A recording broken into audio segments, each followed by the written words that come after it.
আজকে চলে গিয়েছিলাম সেই দেশ বিখ্যাত পিকনা গরু ছাগলের হাটে।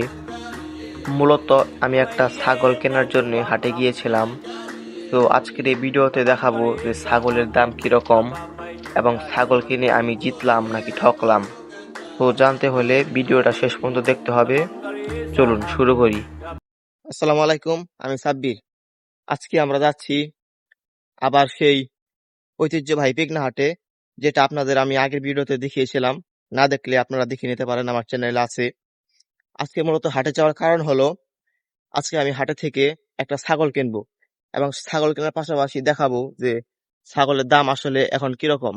সো চলেন, একদম দেখা হচ্ছে হাটে গিয়ে। তো এখন আমরা হাটে এসে পৌঁছেছি, দেখা যাক এখন। আমরা মূলত 10টার নাগাদ হাটে পৌঁছে গিয়েছিলাম, সে কারণে তেমন মানুষজন নেই। এই হাট মূলত জাঁকজমক হয় জোহরের নামাজের পরে। তারপরেও দেখা যাক।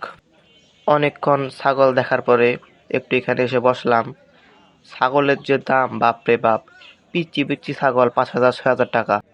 আর কিছু কিছু ছাগলের দাম শুনে আমি পুরা হতবাক। অবশেষে 1-1.5 ঘন্টা খোঁজাখুঁজির পর একটা ছাগল কিনছি। এটা হলো মেয়ে ছাগল। এখন আমরা ছাগল নিয়ে বাড়ির দিকে রওনা দিলাম। তো ছাগল তো কিনে ফেলছি। এই ছাগল ঠিক মানে আমার বড় ঈদের আগে বিক্রি করবো। এখন কিনছি হলো মানে রমনা সহ 4500 টাকা। দেখবো যে বড় ঈদের আগে কত টাকা এখান থেকে লাভ হয়।